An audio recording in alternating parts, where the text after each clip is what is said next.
우리가 지난주부터 우리가 이 8계명에 들어서서 함께 나눴습니다. 우리 권사님 잘 기도해 주신 것처럼 우리가 8계명의 의미가 무엇이었습니까? 하나님께서 주신 사명과 그 사명으로 인해서 얻어진 이 소유를 귀하게 여기라는 계명이었죠. 그래서 우리는 먼저 하나님께서 허락하신 이 사명을 귀하게 여길 수 있어야 됩니다. 할렐루야. 그래서 우리가 지금 하고 있는 일들에 대해서 불평하거나 그렇게 해서는 안 되는 거죠. 창세기 때 하나님께서 이 하나님의 세계, 하나님의 나라를 이제 다스리고 경작하는 이 사명을 주셨던 것처럼 지금은 우리가 타락한 세대 가운데에 우리가 이 생계를 위해서 할 수 있는 일을 하나님께 우리에게 주셨다라는 것을 우리가 잘 이해해야 되겠죠. 우리가 그냥 먹고 살기 위해서 어쩔 수 없이 하는 일이다가 아니라 하나님께서 우리를 보호하시고 우리를 하나님의 백성답게 살아가기 위해서 하나님께서 허락하신 삶의 터전이다라는 것을 우리가 이해해야 될 것이에요. 그래서 우리는 주어진 삶의 자리에서 노동을 소중히 여기고 그리고 최선을 다해서 일을 해야 되는 것이에요. 노동권을 지켜서 우리 열심히 일을 해야 되는 겁니다. 일을 해서 이 재산을 이제 소유할 수 있어야 되는 것이죠. 그런데 이렇게 사명을 감당하지 않고 소유를 이제 가지려고 하는 것은 8계명의 말씀처럼 도둑질하는 것과 똑같은 것이죠. 그렇기 때문에 먼저 노동을 귀하게 여기는, 노동을 소중히 여기고 삶의 터전에서 우리에게 허락하신 하나님의 그 사명을 잘 감당해야 될 것입니다. 그리고 이 노동을 통해서 얻어진 이 소유를요 또 소중히 귀하게 여겨야 될 것이에요. 하나님은 사람들에게 사명을 수행하도록 허락하셨고 그리고 이 사명을 통해서 노동을 통해서 풍성한 산물을 얻게 하셨습니다. 마찬가지로 우리에게도 삶의 터전 가운데에 하나님께서 허락하신 그 일들 가운데에 또 이렇게 소유를 재산을 얻게 되는 것이죠. 그런데 이 재산을 어떻게 사용하라고 하십니까? 이 재산을 통해서 하나님은 먼저는 자기 자신을 잘 돌봐라고 말씀하시죠. 그리고 그 가운데에 이웃의 몫이 있다는 것을 이 계명을 통해서 하나님께서 가르쳐 주시는 것입니다. 재산권 안에 우리를 위해 쓰는 것도 있지만 하나님은 하나님 나라의 완성을 바라보시면서 이웃의 몫이 있다라는 것을 가르쳐 주신다는 거예요. 그러면 무엇입니까? 이 재산과 소유에 있어서 우리의 건강한 시선은 우리의 것이 아니라 하나님의 것임을 우리가 인정하는 것이에요. 그래서 우리의 삶 가운데에 이 재산과 소유에 있어서 우리는 절대적으로 청직이라는 사실을 잊지 않아야 될 것이에요. 하나님의 것을 잠시 맡은 자들입니다. 그래서 우리가 11조도 우리가 아깝게 여기면서 막 드리는 게 아니라 하나님은 10분의 9를 우리를 위해 쓰라고 주신 거예요. 그런데 11조를 막 아깝게 여긴다? 이것은 하나님 것을 도둑질하고 이웃을 위해 쓰는 것들을 하지 않는 행위가 되는 것이죠. 그래서 결국은 이 8계명은 노동과 그 결과인 재산에 대한 계명으로서 정말 이 둘이 밀접하게 연결되어 있기 때문에 우리가 이 재산과 노동을 소중히 여기며 이 8계명을 지켜 나갈 수 있어야 되는 것입니다. 열심히 일하고 열심히 이 소유를 얻는 것 그리고 그 소유를 통해서 이웃을 섬기는 것 그것이 바로 도둑질하지 않는 삶인 거예요. 그렇기 때문에 우리는 이 8계명 노동과 재산에 대한 이 계명들을 잘 지키며 살아갈 수 있어야 될 것입니다. 성도님들 그리고 우리가 이 노동 일하는 것 이 알바를 하든 일을 하든 이 모든 것은 우리가 잘 생각해야 되는 것은 결국은 우리가 잘 되기 위함이 아니라 결국은 복음의 삶을 위해서 하나님께서 주신 삶의 일환이라는 거예요. 바울도 텐트 메이커였거든요. 그런데 바울이 왜 텐트 메이커가 됩니까? 왜 그 일들을 감당해요? 결국은 이 바울은 복음을 더 전하기 위해 힘쓰기 위해서 재정이 필요했던 거예요. 그런데 지금은 완전히 바뀌었죠. 재정을 위해서 약간 종교를 이용하거나 이 재정을 더 벌기 위해서 종교를 이용하는 이런 일들이 좀 많은데 결국 우리는 이 우선순위가 바뀌어야 되는 것입니다. 우리가 돈을 버는 이유는 교회를 위해 하나님 나라의 영광의 복음을 위해서 살아가기 위해서 우리는 일을 하는 것이에요. 그래서 우리가 뒤에도 나누겠지만 결국 우리에게 허락하신 이 재정은 나를 위해서 쓰는 것도 있지만 이 교회를 위해 지체들을 위해 또 우리가 복음의 삶에 이 교회적 삶을 더 힘있게 살아가기 위해서 이 재정을 사용하기 위해서 돈을 버는 것이에요. 그래서 이 우선순위를 우리가 잘 기억하며 살아가야 할 것입니다. 결국은 그렇기 때문에 이 소유를 허락하신 하나님께 감사하고 나와 이웃을 위해서 구제하는 모습을 통해서 하나님 나라가 드러나고 우리 또한 하나님 나라를 누리게 되는 것이죠. 그래서 우리가 이 8계명 가운데 이 재산과 노동에 대한 이 바른 이해를 가지고 살아가는 우리는 교회 성도님들 되길 주님의 이름으로 축복합니다.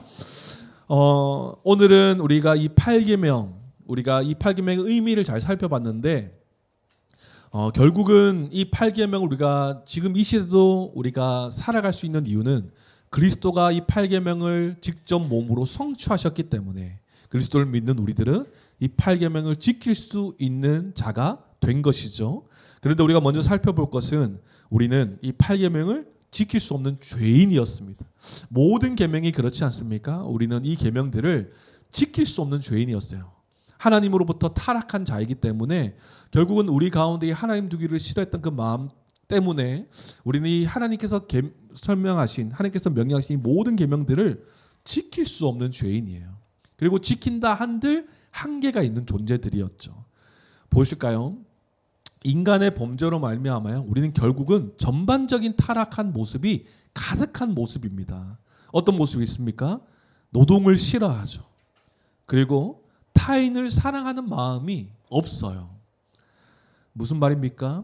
자기중심적으로 좀 더 편하고 나를 더 아끼고 이런 사람들이 이 자기중심적으로 들어온 죄성으로 인해서 타락한 인간의 본성의 모습이 잘 드러나고 있는 것이죠. 그리고 탐욕에 사로잡혀서 사람들은 늘 부족하게 여깁니다. 만족하지 않는 것이죠. 이것만 있으면 내가 삶이 더 윤택해지고 더 좋을 거라고 생각했는데 그것도 생겨버리니까 또 다른 것에 더 마음이 두고 그 사람 가운데 끊임없이 공허와 결핍이 계속 있는 것입니다. 그러니까 어떤 일을 해요? 다른 이의 것을 탐내기도 하고 금지된 행동을 하면서 자신의 이 부를 쌓으면서 부의 불균형이 막 일어나는 거죠. 우리나라뿐만 아니라 다른 나라에 가보면 요 길 하나만 건너면 정말 제가 필리핀에 갔을 때인가요? 길 하나만 건너도 여기는 막 쓰레기 동네고 여기는 완전히 막 정말 삐까뻔쩍한 수영장이 달린 막 그런 저택이 있고 막 이런 것들을 볼 수 있죠. 그것이 합법이든 불법이든 정말 합법이라도 정말 교묘히 사용해서 이 부의 불균형이 막 일어나는 그런 현상들이 지금 이 타락한 인간의 본성으로 나타나는 사회적 문제가 되는 것이죠. 그리고 타락한 이 모습은 또 어떤 게 있어요? 이 물질이 하나님의 선물이라고 생각하지 아니하고 완전히 물질의 노예가 되어 버린 것입니다. 그래서 완전 우리가 이 하나님을 섬기는 데 있어서 가장 큰 적이 뭐냐? 사단이 우리의 가장 큰 적이냐? 사단이 그 뒤에서 조종하는 것이긴 하겠지만 결국은 이 물질과 하나님 또 예수님도 그렇게 설명하지 않습니까? 뒤에 설명하겠지만 가장 큰 하나님을 대적하고 하나님을 따르지 못하게 하는 것은 결국 물질이다라고 이제 예수님도 설명하시죠. 이것은 물질은 하나님의 선물이고 우리가 하나님의 백성으로서 잘 살아가기 위해서 주신 것인데 선물인데 오히려 그 선물이 완전 우리의 전부가 되어버려서 막 노예처럼 막 살아가는 모습을 볼 수 있는 것이죠. 또 이런 타락한 모습이 있으니까 경제 구조도 완전히 왜곡되는 것을 우리가 볼 수 있어요. 인간의 타락으로 인해서 경제 왜곡이 와서 이 많은 어려움들이 발생하는 것들을 심심치 않게 볼 수 있는 것이죠. 아까 말씀드렸듯이 소수의 사람들만 극단적인 부를 가지다던가 또 많은 영역에서 알게 모르게 남의 것들을 막 훔치는 막 이런 일들이 막 일어나는 것이에요. 그리고 또 어떤 자들은 막 노동을 회피하는 일들이 벌어집니다. 요즘에 이 법이 참 무섭죠, 그죠? 그래서 어떤 알바생들이 와서 그의 노동 책임을 다하지 않고 하루 일하고 마음에 안 들면 그냥 그만둬버리고 그런데 거기서 내세우는 권리가 뭐예요? 하루 일하는 거는 달라 막 이렇게 막 권리하면서 막 사람과의 신뢰가 다 무너지는 이런 일들이 왜곡된 경제 구조가 막 일어나는 것이에요. 그러니까 손쉽게 소득을 취하려는 나태한 세상이 되어 버린 것입니다. 누워서 조금 더 이제 클릭 한 번으로 내가 이제 투자한 것에 뭐 배를 막 더 얻기 원한다든가 이런 노동이 이제 완전히 왜곡되고 노동에 대한 것들에 회피하는 거죠. 그러니까 이 타락으로 인해 자이든 타이든 결국 사람들은 경제적인 어려움을 겪게 되었습니다. 그리고 결국은 이 사단이 이 노동과 재산에 대한 이 왜곡으로 인해서 인간 마음 가운데에 도둑질하는 곳으로, 이 세상은 도둑질하는 곳으로 만들어가는 이 모습이 있어요. 사탄이 지금 열심히 일하고 있는 것이죠. 이 노동과 소유에 대한 시각을 사탄은 왜곡시킵니다. 그래서 8계명의 말씀을 무력화시키려고 하는 것이죠. 어떤 게 있을까요? 그러니까 조금 일하고 많이 버는 게 똑똑한 거다 이렇게 말하는 그 사회적인 분위기가 있어요. 그거는 사단이 뒤에서 지금 우리의 마음을 막 만지고 있는 거예요. 열심히 일하고 조금 버는 거 그거 어리석다 막 이야기하고, 너 노동에 대한 가치를 막 무력화시키는 거예요. 이 말씀에 대한. 그러니까 조금 일하고 많이 버는 것이 똑똑한 거라고 말하고, 이 세상에 가장 좋은 직업이 뭐냐라고 했을 때 건물주가 되는 거다 막 이런 거를 어릴 때부터 막 가르치는 거예요. 예전에, 요즘에는 어떤지 잘 모르겠어요. 예전에 그런 거 있었잖아요. 놀이터에서 막 애들이 막 노는데 그 막 엄마들이 저기 그죠? 우리 이 아파트 말고 저쪽 아파트는 그 뭐고 이 뭐죠? 갑자기 생각 안 나네요. LH 뭐 이런 데서 그죠?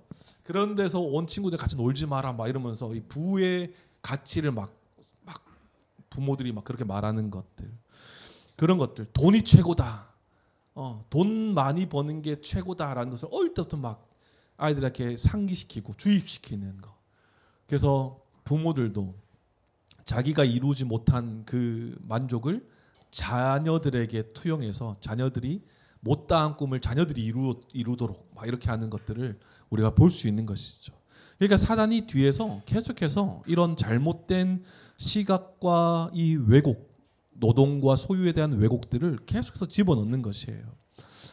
거기서 가장 큰 것이 뭐냐 하니까 모든 것이 하나님의 소유라는 것을 잊게 만듭니다.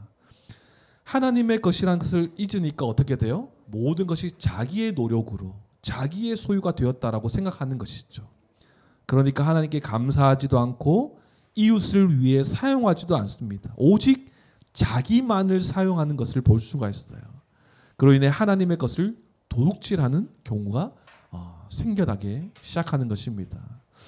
하나님의 주신 사명 안에서 열심히 사는 것이 아니라 불법적으로 또 합법을 가장한 이 도둑질로 재산 증식을 노리게 되는 것이죠.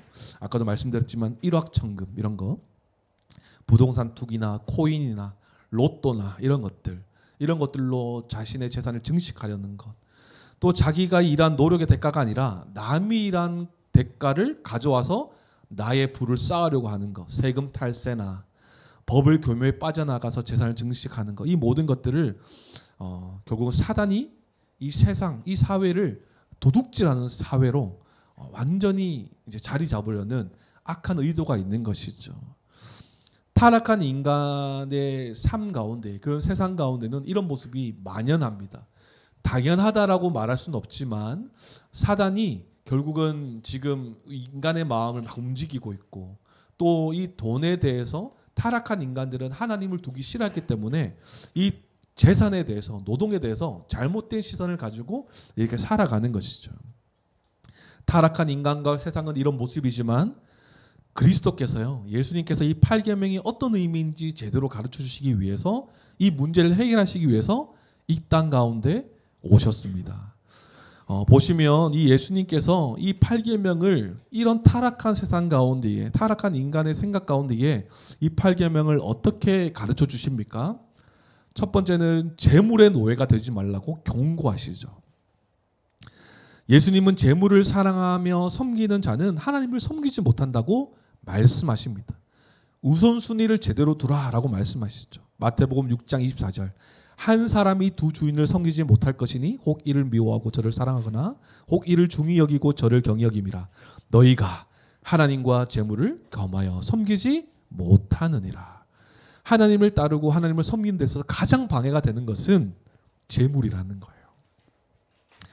그래서 예수님은 이 재물과 하나님에 있어서 너희의 태도를 분명히 해라라고 가르쳐 주십니다. 그리고 이 가치가 재물에 있지 않다라는 것을 예수님은 분명히 가르쳐 주시는 것이죠. 또 이 8계명을 어떻게 가르쳐 주십니까? 도둑질을 넘어서 구제할 것을 명령하십니다.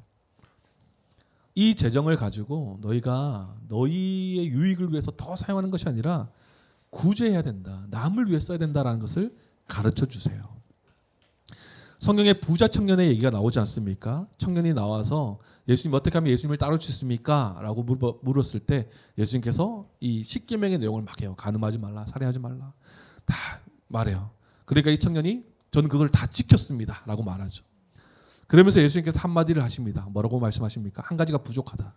내게 있는 것을 다 팔아 가난한 자들에게 나눠주라. 그러니까 어떻게 해요? 부자 청년이 떠납니다. 그러니까 하나님과 재물 사이에서 재물을 포기하지 않았던 것이죠. 그리고 그뿐만 아니라 예수님은 이 가운데에서 마음의 중심, 하나님과 재물 가운데에 너희가 어디에 우선순위를 둘 것인가를 분명히 하고, 그리고 이 소유를 어떻게 사용해야 될 것인지에 대해서 예수님께서는 가르쳐 주시는 것이죠. 소유를 가난한 자들에게 나눠주고 따라라 라고 말씀하시는 것입니다. 그리스도를 따르는 제자 그리고 교회로서 우리는 이러한 삶들이 우리 가운데 필요한 거예요. 우선순위를 분명히 해야 되고, 그리고 이 소유를 어떻게 사용해야 되는지를 우리가 분명히 알고 행해야 되는 것이죠. 그렇기 때문에 예수님은 계속해서 구제에 대해서 말씀하십니다. 사람의 소유는 하나님께 있음을 가르쳐주세요. 그리고 하나님의 뜻대로 이 소유가 사용되어져야 된다라고 예수님께서는 가르쳐 주십니다. 마태복음 5장 42절에 내게 구하는 자에게 주며 내게 꾸고자 하는 자에게 거절하지 말라. 그러니까 지체를 도와주라, 구제하라라는 것을 예수님께서는 계속 가르쳐 주십니다. 또 예수님의 이 구제 안에서 은밀한 구제에 대해서 하나님께서 갚아주실 것이라고 말씀하세요. 그냥 너희의 그냥 희생과 수고, 그냥 그거 귀하다라고 그냥 끝내지 아니하시고 너희의 수고와 구제의 섬김은 결국 하나님께서 다 갚아주실 것이다라고 예수님께서 약속하시고 말씀하세요. 그 장면이 어디 나오냐면 마태복음 6장 2절에서 4절입니다. 그러므로 구제할 때에 외식하는 자가 사람에게서 영광을 받으려고 회당과 거리에서 하는 것 같이 너희 앞에 나팔을 불지 말라. 그러니까 막 드러내듯이 막 자기를 뽐내듯이 구제하는 것이 아니라, 그죠? 진실로 너희에게 이르노니 그들은 자기 상을 이미 받았느니라. 너는 구제할 때에 오른손이 하는 것을 왼손이 모르게 하여 내 구제함을 은밀히 하라. 은밀한 중에 보시는 너희 아버지께서 갚으시리라 라고 말씀하세요. 우리가 성도를 돕고 지체들을 구제하는 이 일은요, 하나님께서 다 지켜보고 계신다라는 거예요. 그리고 우리가 잠깐 이 도와주시는 이 구제를 통해서 내 소유가 줄어드는 것 같지만 결국은 이 줄어듦이 결국은 하나님 앞에서 복되고 하나님께서 결국은 다양한 방식으로 갚아주신다라는 것을 말씀하십니다. 그렇기 때문에 이 모든 것들이 뭐라고 말씀하십니까? 일의 의미가 무엇인지, 예수님께서 가르치시는 것은 일의 의미가 무엇인지, 우리가 소망하는 것이 무엇인지, 어떤 삶을 살아야 되는지를 예수님께서는 계속해서 우리에게 가르쳐 주시는 것이죠. 그래서 이 예수님께서 가르치신 이 내용을 보니까 갑자기 생각났던 말씀, 믿음, 소망, 사랑이었어요. 우리의 삶 가운데 믿음, 소망, 사랑의 삶. 이 재물, 소유를 사용하는 데 있어서도 믿음, 소망, 사랑의 삶이 그대로 적용되는구나라는 생각이 좀 들었어요. 믿음은 무엇입니까? 하나님의 것임을 우리가 인정하는 것이죠. 그리고 재물보다 더 가치 있는 복음이 우리의 믿음이다. 믿음의 가장 큰 것이다라고 얘기할 수 있고, 그리고 지체를 위해 사용했을 때 갚아주실 거라는 이 믿음이 있는 것이죠. 그리고 소망은 무엇입니까? 사라질 것이 아니라 결국은 우리의 재물은 이제 하늘에 쌓아야 되는 것. 이것이 우리의 소망인 것이죠. 사랑은 무엇입니까?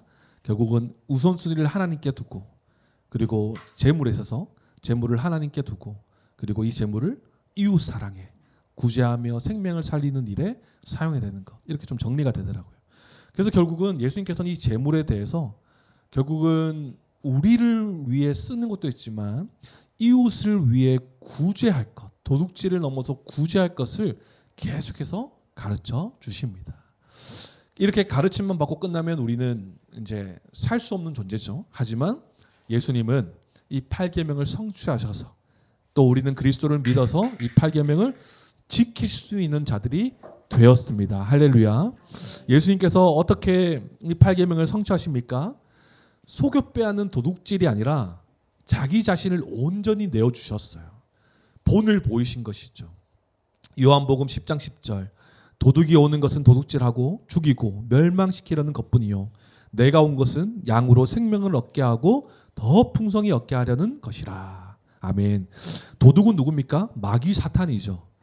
그런데 마귀 사탄은 하나님의 것을 도둑질하게 하고 우리의 것, 우리의 평안과 만족과 안식 이 모든 것도 도둑질해요. 그리고 도둑질을 조장하고 그렇게 살아가라고 부추깁니다. 그러면 우리는 어떻게 돼요? 우리의 생명이 장담하지 못하게 되는 거죠. 하나님 앞에서. 그러니까 우리의 생명도 빼앗아가는 것이 도둑, 마귀 사탄이 하는 짓이에요. 완전 도둑질이죠. 그런데 예수님은 어떻게 행하십니까? 죄인을 구원하시려고 그 생명을 더욱더 풍성하게 하시기 위해서 이 땅 가운데 오셨어요.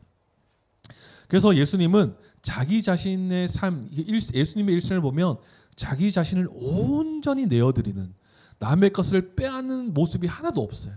생명을 주기 위해 자기의 시간과 자기의 모든 것, 자기의 모든 것을 다 내어주시죠. 또 예수님은 이 8계명을 지키시는데 어떻게 지키시냐니까 하나님의 영광을 도둑질하지 않으셨어요. 그 장면이 어디 나옵니까? 예수님께서 40일 광야 시험을 받은 다음에 하시는 이 모든 삶과 그런 태도를 보았을 때 하나님의 영광을 도둑질하지 않는 예수님 모습을 볼 수 있습니다. 자기의 공으로 돌리지 않죠. 하나님께 영광을 돌리셨어요. 마귀가 말합니다. 마지막 세 번째 시험이었죠. 자기에게 절하면 이 세상을 주겠다. 그러니까 불로소득이죠. 열심히 일하지 않고 그냥 절만 하면 모든 세상의 영광을 주겠다라고 이제 사단이 이제 말하죠. 그런데 주님은 거절하시죠. 하나님께 오직 영광을 돌리는 예수님을 볼 수가 있어요. 그리고 예수님은 계속 일하셨습니다. 하나님께 받은 사명을 잊지 않고 계속해서 그 사명의 노동을 감당하셨어요. 어떻게 살아가셨습니까?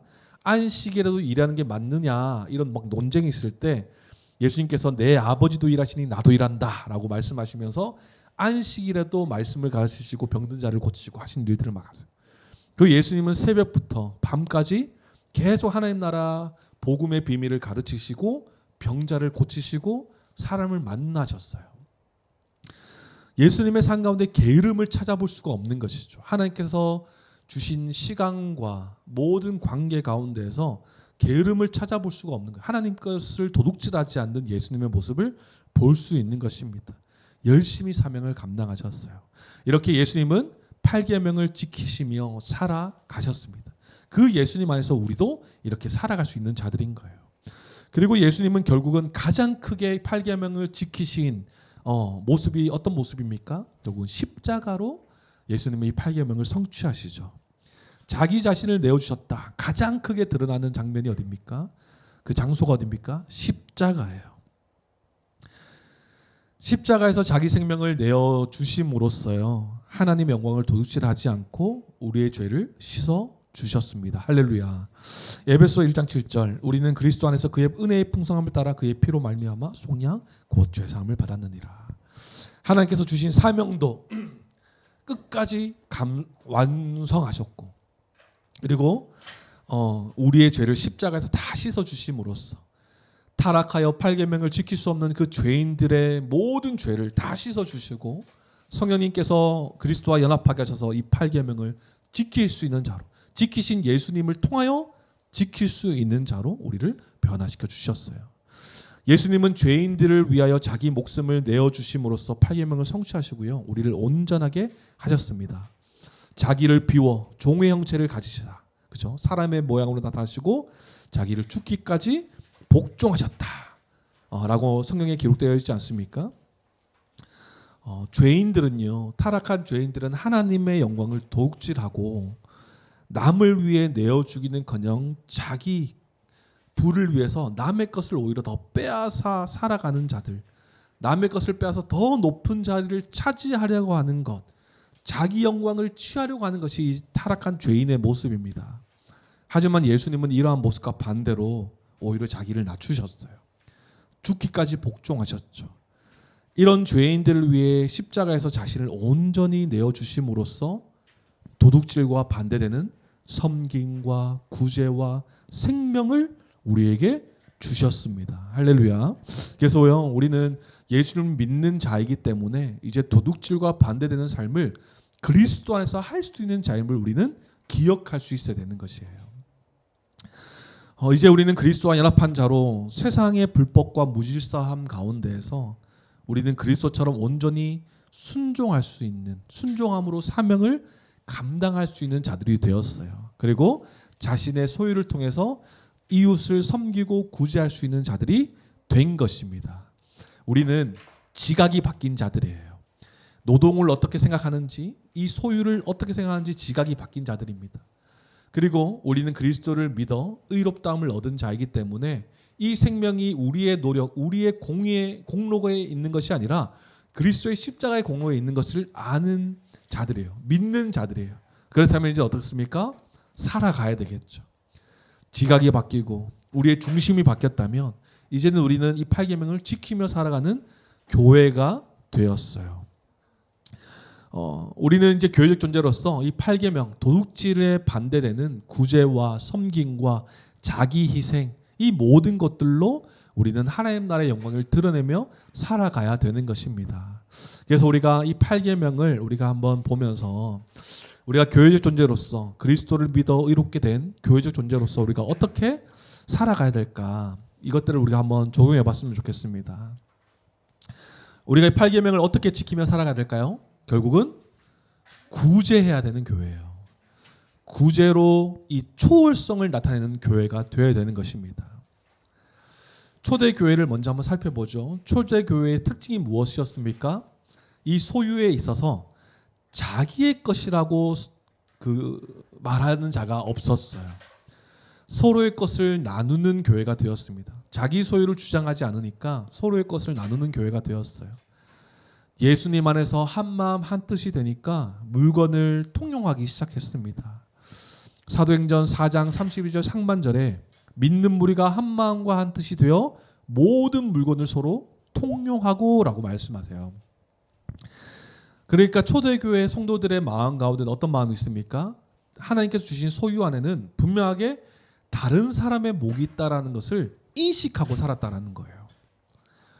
한 몸됨의 인식도 있었고 다른 사람의 목이 있음의 인식도 있었다라는 것입니다. 한 지체에 어려움이 있을 때 우리가 한 몸이라는 사실을 아니까 그 지체가 어려워하면 우리 공동체 전체가 힘들어하는 것을 알기 때문에 적극적으로 도와주고, 또 그 지체가 재정적인 고통에서 벗어났을 때도 함께 즐거워하는 것들을 우리가 볼 수 있는 것이죠. 그렇기 때문에 이 교회는 결국은 두 가지를 없애야 합니다. 교회적 존재로서 두 가지를 없애야 되죠. 하나님의 뜻을 따라 구제함을 통해서 두 가지를 없애야 돼요. 무엇을 없애야 됩니까?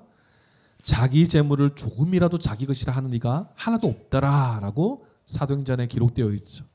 그리고 그 중에 가난한 사람이 없으니라고 말씀하세요. 자기 것이라 하는 이가 하나도 없었고 가난한 사람이 없었다라는 것이 초대교회 가운데 없었던 특징 두 가지입니다. 그러니까 교회는 이 자신의 소유를 자기 것으로 여기지 아니하고 하나님의 것임을 여겨야 하는 것이죠. 그로 인해 서로의 궁핍함을 채우며 함께 풍성함을 위해 살아가야 하는 것입니다.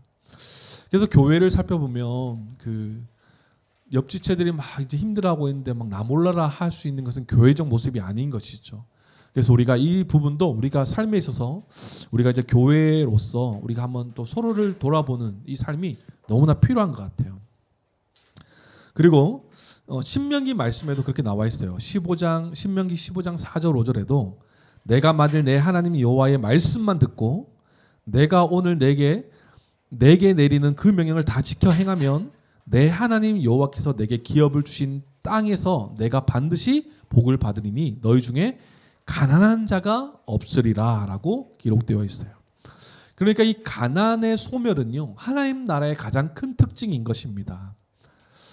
가난이 사라졌다, 이런 것은 정말 이 세상에서 사실은 어떤 제도나 어떤 구조로 만들어 내려고 했지만 거의 다 실패하잖아요. 구약에서도 성공한 적이 없어요. 솔로몬 때 잠깐 이 구제의 일들로 인해서 하나님 나라의 영광이 막 드러난 것처럼 보일 때가 있었지만 그것도 잠깐이었고 다시 다 돌아갑니다. 자기 것을 막 이제 다 챙기고 이런 모습으로 돌아가요. 그렇기 때문에 결국은 이 가난의 소멸은 하나님 나라의 가장 큰 특징으로 나타나는 모습. 세상이 한 번도 이루어내지 못한 것을 누가 이룹니까? 교회가 이룬다라는 거예요. 초대교회가 그렇게 살아가는 모습을 통해서 우리 부흥 전략 아닙니까? 어떤 일이 벌어져요? 하나님으로부터 칭찬받고 사람들로부터 칭찬받는 이런 놀라운 일들이 벌어지기 시작하는 것입니다. 그래서 우리가 적극적으로 우리가 서로를 돌아보는 일이 필요하겠죠. 그래서 이런 구제를 통해서 초월성을 나타내는 교회가 되어야 되고 이 구제를 하기 위해서는 우리에게 뭐가 필요할까요? 교제가 필요하다라는 거예요. 교제를 통해 참되게 구제하는 교회가 되어야 되는 것입니다. 성도님들, 우리는 모이기를 힘쓰는 교회가 되어야 돼요. 할렐루야. 그래서 모이기를 힘쓴다라는 것은 단순히 모이는 것에 만족하는 것이 아니라 정말 그 안에서 서로의 필요를 돌아보고 그 사람의 영적인 상태도 돌아보는 이런 교제가 우리 가운데 풍성히 일어나야 되는 것이에요. 그래서 뭐 밥 먹자라고 했을 때도 우리가 나 하나 좀 안 가도 되겠지가 아니라 거기에 나갔을 때에 서로의 필요를 돌아보는 것이죠. 우리 목사님들과의 교제 시간들도요 굉장히 좋아요. 나가면 막 목사님들 되게 앞에 가면 근엄하고 되게 멋있는 목사님들 많잖아요. 뒤에 가보면 되게 재밌고 까부는 목사님들 많으시거든요.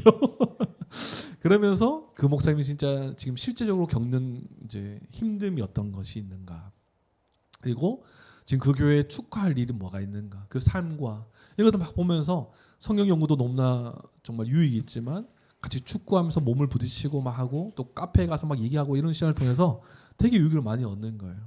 그래서 결국은 우리 교회도 마찬가지로 교회는 교제에 힘쓰는 교회가 되어야 돼요. 네 가지 힘썼던 거 기억하시죠? 사도의 가르침, 그리고 교제, 성찬, 기도에 힘썼던 초대교회의 모습을 볼 수 있지 않습니까? 그렇기 때문에 그 가운데 이게 교제는요 그리스도 안에서 회복된 교회의 본질이다라고 말해요.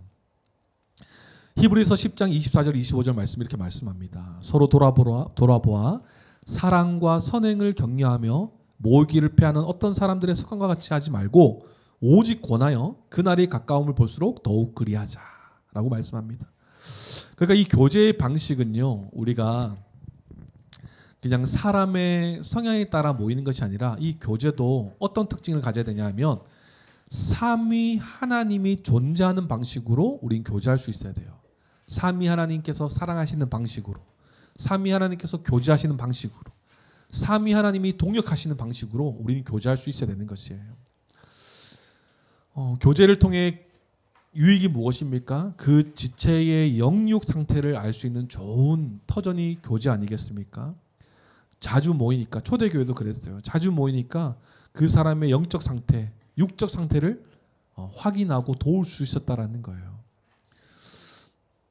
진리 안에서 교제하면 이 외적인 필요를 우리가 도울 수 있는 교회가 될 수 있어요. 그 지체가 진짜 서로 이제 그 지체가 진짜 힘들어하는 것이 무엇인지를 볼 수 있고, 또 서로의 소유도 확인하면서 서로 보호하고 필요를 채워줄 수 있는 그런 실제적인 도움을 줄 수 있는 것이죠. 그리고 이 교회론을 보시면 이 지체의 외적인 이 필요를 채워주는 것에 있어서 그저 이 소유로만 채워주는 것이 아니라 각자의 은사를 통해서도 이제 도와줄 수 있는 거예요. 내가 잘하는 것, 내가 더 이제 그 지체보다 더 잘할 수 있는 것으로 그 지체를 외적으로 도와줄 수 있는 것들도 있어요. 그리고 이 가정도 서로 도와줄 수 있겠죠. 서로의 가정을 돌아보아서 자녀를 함께 돌보고 교육에 동참할 수 있도록, 한 가정이 교회와 세상의 일원으로서 그 몫을 다할 수 있도록 이제 도와주는 것도 교제의 유익인 것이죠. 그래서 이 가정들이 세상에서는 막 이제 힘들고 막 무너져 있는데 교회만 오면 불안정했던 이 모습이 더 회복되어지고, 더 가정이 회복되어지고, 회복된 모습으로 사회에 나가서 더 기여하며 살 수 있는 이런 터전이 교제와 이 교회적 존재의 삶을 통해서 이루어질 수 있는 것이죠. 그리고 진리 안에 교제하면 외적인 필요만 채워줄 수 있는 것이 아니라 내적인 필요도 도와줄 수 있다라는 거예요. 교제를 통해서 이 지체가 지금 어떤 생각을 하고 있는지, 이 정서적 결핍이 없는지 살펴볼 수 있겠죠. 그러니까 이 지체가 고립되지 않도록, 외롭지 않도록 함께 돕는 것이죠. 어떻게 도울까요? 이 어려운 가운데 처한 지체를 말씀으로 위로하고, 말씀으로 권면하고 격려하면서 또 하나님께 의탁하는 기도를 함께 함으로써 그 지체의 내적인 필요를 만져줄 수 있는 그런 교제가 너무나 중요한 것입니다. 그래서 우리가 이 지체를 정말 우리가 구제하고, 구제가 그냥 외적으로만 구제하는 것이 아니라 우리가 살펴보면 내적인 구제도 있는 것이죠. 영적인 구제. 그래서 이 구제를 잘하기 위해서는요, 교제가 필요하다라는 것입니다. 그리고 이 온전하게 구제를 잘 하려면요, 8계명을 더 잘 지키려면, 도둑질하지 않고 잘 섬기고 지체들을 잘 도우려면 교회에 집사의 직분이 너무나 중요하다라는 거예요. 우리가 성경적 교회를 보면 우리가 한 4주 뒤에 아마 직분에 대한 내용이 나올 건데, 이 집사의 직분이 너무나 중요하다라는 거예요. 모든 성도가 구제를 잘 감당하도록, 그리고 잘 구제할 수 있도록 돕는 것, 그리고 모든 성도들이 구제를 다 잘 받을 수 있도록 세워진 직분이 바로 집사라는 거예요. 사도행전 6장 3절에서 6절 말씀에 이렇게 4절까지 이렇게 말씀합니다. 형제들아, 너희 가운데서 성령과 지혜가 충만하여 칭찬받는 사람 7을 택하라. 우리가 이 일을 그들에게 맡기고 우리는 오로지 기도하는 일과 말씀 사에게 힘쓰니라 하니라고 말씀해요. 그러니까 사도들이 말씀을 더 제쳐놓고 구제하는 일에 막 허덕이다 보니까 말씀이 약간 좀 이렇게 흐지부지 되는 거예요. 그것이 옳지 않다라고 판단한 사도들이 성도들에게 너희들 가운데 성령과 지혜 충만한 자, 칭찬받는 자 세워라. 그리고 사도들은 말씀사에게 집중하겠다라고 말씀하는 거죠. 그 말은 무엇입니까? 집사라는 직분은 그저 교회의 하나의 그냥 계급이 아니죠. 더 교회 안에서 이 구제의 문제, 이 8계명이 더 잘 지켜지기 위해서 전문적으로 일할 수 있도록 세우는 직분이 바로 집사라는 거예요. 더 풍성하게 구제의 일을 감당하기 위한 제도인 것이죠. 그래서 성경적 직분인 이 집사의 역할이요, 교회 안에 굉장히 중요한 것입니다. 그래서 지금은 우리가 유기체적 교회로, 우리가 성도들이 많지 않으니까 우리가 한 몸으로 누리는 것, 이거 너무나 잘 누리고, 우리가 정회원이 될 때 우리가 각자가 가지고 있는 이 직분을 우리가 잘 감당했으면 좋겠어요. 그래서 그날이 곧 오겠죠. 그날을 우리가 기대합니다. 그래서 결국은 하나님께서는 이 교회에 그 직분을 세우시죠. 주님을 대신하여 다스리는 직분으로 목사와 장로를 세우시고, 주님을 대신하여 섬기는 직분으로 집사를 세우세요. 그렇기 때문에 정말 이 집사의 직분이 너무나 중요한 것입니다. 집사가 이 구제 사역을 잘 감당할 때 교회의 유익이 뭐냐 하면, 많은 사람들이 구제에게 도움을 받는 것도 유익하지만 더 중요한 것은요, 말씀이 흥황한다는 것이에요. 사도들이 집사를 세웠던 이유가 여기 있는 것입니다. 그냥 지체들을 더 잘 돕기 위해서도 있겠지만 말씀이 더 제대로 가르쳐지기 위해서 집사를 세우신 거예요. 그렇기 때문에 이 말씀 사역의 강화는요, 결국 교회의 생명을 드러내는 것이기 때문에 너무나 중요하다라고 볼 수 있겠죠. 이 구제 사역은 결국은 하나님의 말씀이 더 흥황하게 하는, 하나님 나라의 영광을 더 드러내게 하는 일들이다라는 것이죠. 집사의 이 구제 사역이. 그래서 보십시오. 말로만 우리가 그렇게 얘기하잖아요. 예수님 믿으면 복 받습니다. 막 전하지만, 그 예수님 믿으면 복 됩니다. 복 받습니다. 근데 예수님 믿고 교회 왔어요. 근데 복 받는 일이 하나도 없는 거예요. 그죠? 막 서로 막 물고 뜯고 싸운 일들만 막 보게 되는 것이죠. 그런데 이런 일들이 실제적으로 어떻게 일어나는가 하니까, 예수님 믿으면 복 받는 삶이 어떤 삶입니까? 예수님 믿고 교회로 함께 모였더니 연약한 자들이 집사를 통해 보호받고 돌봄받고, 말씀을 통해서도 돌봄받고 체험받고, 사랑으로 섬김을 받으니까 온전해지는 거예요. 그러니까 이 말로만 하는 이 사역으로 끝나는 것이 아니라 실제적인 목사와 장로, 집사의 이 직분의 사역을 통해서 교회가 진짜 말이 아니라 실제로 구현되는 것을 교회로 경험하게 되는 것이에요. 그러니까 이 각자의 직분의 역할, 이 사역이 너무나 중요한 것입니다.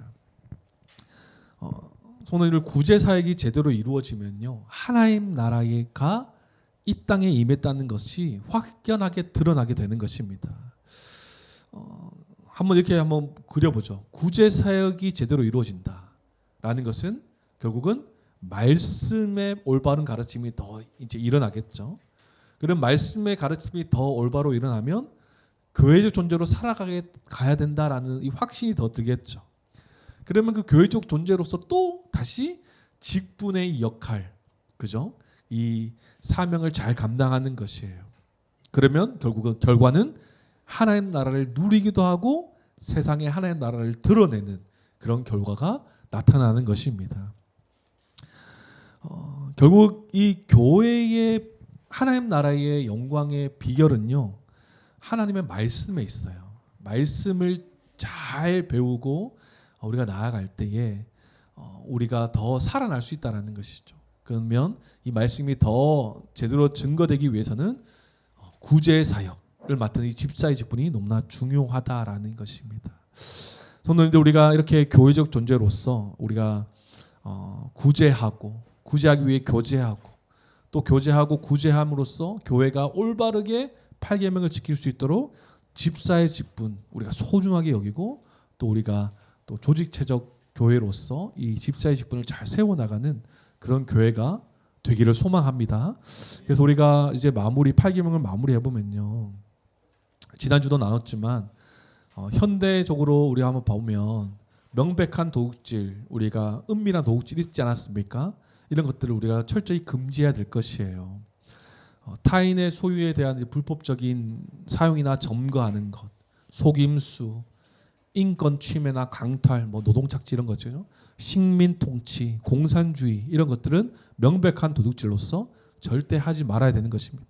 그리고 은밀한 도둑질, 정당하게 다루지 않는 노동, 그죠? 임금 체불이라든지 과도한 노동이라든지 근무 태만이라든지 도박, 복권 이런 것들 은밀한 도둑질에 해당되어서 하지 않아야 돼요. 그래서 예전에 저희 신대원 다닐 때 한 목사님이 그 교회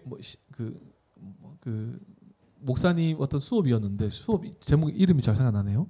목사님이 했던 말, 우리 중에 유행어처럼 있던 말이 뭐냐면 교회 거 쓰지 말해 이었어요. 그러니까 교회에서 전사님들이 제일 흔히 하는 게 뭐예요? 교회 A4 용지 막 이제 갖다 쓰고, 이제 레포트 쓸 때 교회에서 막 출력해가지고 이렇게 몰래 이렇게 해서 가고, 또 커피도 막 한 움큼 가져와서 막 기숙사에서 먹고 막 이런 거. 목사님 이렇게 농담 반 진담 반 농담으로. 근데 진담이 더 많겠죠. 이런 것들도 하나의 도둑질이 되는 거예요. 은밀한 도둑질이 되는 것이죠. 그리고 국가의 의무를 다하지 않는 것, 국방의 의무, 납세의 의무, 교육의 의무 이런 것도 다하지 않는 것, 은밀한 도둑질이 되겠고, 교회의 의무도 있어요. 교회의 의무도 다하지 않는 것도 도둑질에 해당되는 것입니다. 세례 서약할 때 기억나십니까? 우리가 정말 교회가 말하는 것 다 이제 순종하고 따르는 것, 그리고 더 지체를 사랑하겠다 하는 이 서약들, 그런 것들 다 지키지 않는 것도 은밀한 도둑질에 해당되는 거예요. 하나님 앞에서 서약했던 것을 지키지 않는 것, 이것도 하나님 앞에서 은밀한 도둑질이 되는 거예요. 그래서 나중에 우리가 회원 서약을 다시 하겠지만, 정회원이 세워지면 그때 이제 교회의 사명을 우리가 분명히 이제 고취해서 잘 이제 지키며 나갈 수 있었으면 좋겠어요. 부모의 의무도 있어요. 효에 대해서 경시하거나 부모 노후에 대해서 관심을 두지 않는 것, 이것도 은밀한 도둑질이 되었고, 자신에 대한 의무, 노동의 게으름, 시간 낭비, 재능 낭비, 과도한 소비 이런 것들이 자신에 대한 의무를 다하지 않는 것이기 때문에 은밀한 도둑질이라고 말할 수 있겠죠. 이런 것들을 우리가 하지 않아야 하는 것입니다. 그러면 이제 우리는 어떻게 살아가야 될까요? 이제 개인을 통해서도 이 8계명을 우리는 적용하며 살아갈 수가 있어요. 하나님의 것을 우리에게 허락하셨기 때문에 그 허락하심 안에서 이웃의 몫을 인정하면서 사용해야 되겠죠. 시간과 에너지, 재정, 은사 이런 것들도요. 우리가 지체들을 위해서 잘 사용해야 될 것입니다. 그리고 구제가 필요한 사람들을 잘 물색하는 것도 우리에게 있어서 굉장히 중요한 태도일 것이에요. 그냥 내 주변에 그런 사람 없어라고 그냥 막연하게 있는 것이 아니라 정말 우리가 어떻게 도와주시는 사람이 없나를 이렇게 몰색하는 것도, 도울 수 있는 계획을 세우는 것도 우리에게 있어서 굉장히 중요한 것이겠죠. 그리고 선한 사용을 위해서 교회에 헌금하는 것, 그리고 미래를 위해서 저축하는 것, 이런 것들도 이 8계명을 개인적으로 적용해서 할 수 있는 태도들인 것입니다. 그리고 또 8계명을 어떻게 또 우리 삶 가운데 이게 적용하면 살아갈 수 있을까요? 단체를 통해서도 우리가 8계명을 지키며 살아갈 수 있겠죠. 다양한 분야의 전문적인 단체들이 있겠죠. 우리가 일일이 다 할 수 없기 때문에 세워진 전문적인 기관을 통해서 구제하는 일을 할 수 있어요. 뭐 미혼모 가정이라든지, 뭐 편부모 가정, 학대받는 가정, 뭐 이런 가정들을 돕는 기관들이 있잖아요. 그리고 NGO, 뭐 우리가 또 유니세프 막 이런 데도 있는 것처럼 단체를 통해서 우리가 구제 일을 할 수 있는 것이죠. 그리고 정부를 통해서도 할 수 있다라고 말해요. 투표나 사회 운동을 통해서 이 법률을 바꾸는 거죠. 진짜 이제 구제할 수 있는 방안들을 막 모색하고, 그리고 정부의 복지 사업을 다른 사람에게 알리는 것도 우리가 할 수 있는 구제다, 이렇게 설명해요.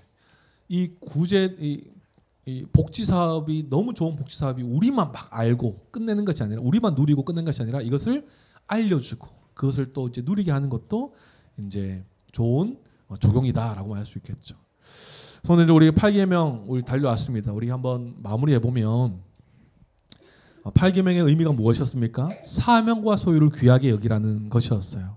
타락한 인간은 자기 중심적으로 정말 노동이 자신을 괴롭게 하는 것이라고 생각하게 되어버렸습니다.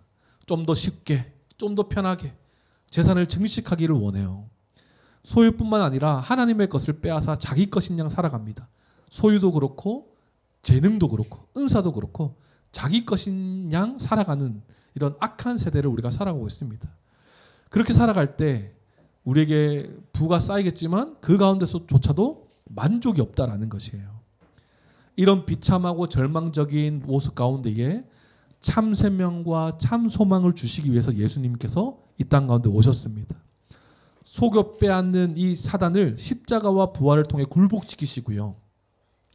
오히려 자신을 내어주신 희생과 섬김으로써 이 그리스도를 믿는 성도가 8계명을 어떻게 지키며 살아가야 되는지 몸소 보여주셨습니다. 우리는 그리스도께서 행하신, 하나님만 섬기셨고 하나님께서 허락하신 이 사명을 끝까지 완수하셨던 이 예수님처럼 우리는 살아갈 수 있는 자가 되었습니다. 할렐루야. 그렇기 때문에 우리는 노동과 이 재산을 바라보는 이 건강한 시선, 바로 청지기임을 분명히 기억해서 자기 것이라 여기지 아니하고 늘 하나님께서 부터 받게 된 것이라는 것을 인정하고 감사하는 삶을 살아갈 수 있는 우리가 되었으면 좋겠고, 그리고 이 소유 안에는 이웃의 몫이 있음을 기억하여서 교회적으로 가난한 자가 없도록 우리가 적극적으로 구제하고 섬기고 돕는 일에 동참하여 살아갈 수 있는 우리 교회가 되기를 소망합니다. 우리의 존재가 교회니까요. 교회답게 살아가는 우리가 되었으면 좋겠어요. 내 것이라 여기지 아니하고 가난의 문제를 해결하는 이 하나님 나라의 모습을 드러내는 그런 교회가 되기를 소망합니다. 성도님들, 각자의 삶의 터전, 하나님 주신 삶의 터전이다라는 것을 기억하시고 기쁨으로 여깁시다. 그리고 감사하며 하나님께 나아갑시다. 그리고 그로 인해 주시는 이 재정을 선한 계획을 위해 선한 계획을 잘 세워서 선하게 잘 사용하는 재정이 되기를 소망합니다. 만약 이 노동과 소유를 우리가 이 중심이 없으면요, 남의 것을 빼앗는 것을 우리의 유익이라고 생각할 거예요. 그런데 오히려 성경은 반대로 얘기합니다. 남의 것을 빼앗아 우리의 부를 쌓는 것이 아니라 우리의 부를 통해 이웃을 섬기라고 성경은 설명해요. 세상과 완전히 반대되는 개념이죠. 이 8계명 도둑질하지 말라가 아니라 오히려 섬기라라고 하나님께서 가르치시는 명령이기에 우리가 이 계명을 잘 이해하여서 우리의 노동권, 재산권, 그것을 하나님 안에서 하나님의 뜻대로 잘 사용하는 감사하며 잘 사용하는 우리는 교회가 되길 주님의 이름으로 축복합니다.